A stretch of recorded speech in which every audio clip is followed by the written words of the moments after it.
नमस्कार। प्रस्तुत है आज का चिंतन। देखो यह शोर कैसा हो रहा है। पति ने पत्नी से कहा और दोनों उस ओर भाग चले। जाकर देखा नदी की अपार जलधारा में 8-9 वर्ष का एक बच्चा बहा जा रहा है। आसपास खड़े लोग तमाशा देख रहे हैं। बच्चे के माँ बाप सगे संबंधियों की करुण चीत्कार जारी है। ये दोनों अभी कुछ ही दिन पहले भारत से यहाँ आए थे। ऑक्सफोर्ड में उच्च शिक्षा के सारे प्रबंध करने के बाद पास के ही इस स्थान पर मन बहलाने आए थे। उद्देश्य था सैर सपाटा भ्रमण, यही सब। सोचा था इसी बहाने पत्नी की ऊब समाप्त हो जाएगी। ऑक्सफोर्ड से कुछ दूर पर ही बह रही नदी के आसपास का दृश्य मनोरम था। नदी की तेज जलधारा के दोनों किनारे के मनोरम दृश्य, सुंदर कुंज बेलियां किसी को भी अपनी ओर आकर्षित करने के लिए काफ़ी थे। ऐसी ही एक जगह में बैठे मन बहला रहे उक्त दंपति वहां दौड़ पड़े जिधर से शोर उमग रहा था। भीड़ तो अच्छी खासी इकट्ठी हो गई थी, पर कोई नदी में कूदकर बच्चे को बचाने का प्रयास नहीं कर रहा था, कारण कि सभी नदी की तेज जलधारा से भयभीत थे और कोई भी इस पुण्य को करते हुए अपने को डुबाना नहीं चाहता था। हालांकि बहाव से संघर्ष कर रहे बच्चे को ऐसे तैसे वैसे तैसे से के सुझाव तो प्रायः सभी दे रहे थे, पर सुझाव सुझाव है और सहायता सहायता, इन दोनों में बहुत ज़्यादा फासला है। जिसे भरने के लिए चाहिए संवेदनशील हृदय तथा शरीर की तत्परतापूर्ण सक्रियता। उक्त भारतीय युवक अपने में इन दोनों की उपस्थिति महसूस कर रहा था। उसने सोचा ही नहीं, निर्णय भी लिया कि चाहे जो हो वह इस बालक को अवश्य बचाएगा।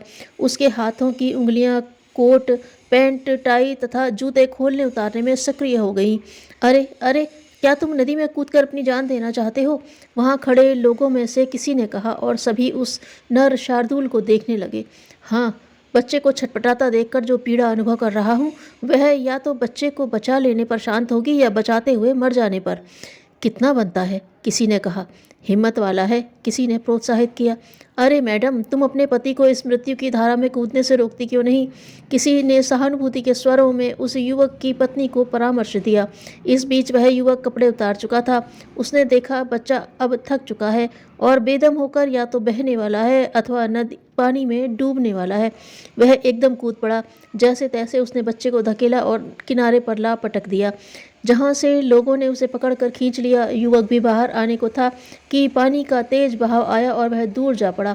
इस अप्रत्याशित स्थिति में ऐसा लगा कि वह डूब गया। पत्नी अपलक अपने सर्वस्व की यह दशा देख निहार रही थी, पर कहाँ संघर्ष के कौशल ने उसे मौत के चंगुल से बाहर कर दिया। तनिक स्वस्थ हो जाने पर जन समुदाय ने पूछा, अगर मर जाते तो? संवेदनाहीन होने के स्थान पर तो मर जाना ही अच्छा। तो संवेदना का अर्थ मौत को गले लगाना है? पूछने वाले के स्वर में तनिक व्यंग था। नहीं, संवेदना का अर्थ है समवेदना, अर्थात बराबर की पीड़ा। दुख दैन्य से ग्रसित व्यक्ति जैसी पीड़ा ही जब हृदय अनुभव करने लगे तब समझना चाहिए कि संवेदना जगी। इसी अनुभूति का नाम मनुष्यत्व है। उसके अधरों पर एक गौरवमयी मुस्कान खेल गई। मनुष्यत्व की सहज अनुभूति करने वाले ये भारतीय दंपति थे, लाला हरदयाल और उनकी सहधर्मिणी सुंदर रानी। उन जैसी अनुभूति ही जीवन की सार्थकता है। व्यस्त रहो, मस्त रहो, लेकिन अस्त व्यस्त मत रहो। धन्यवाद।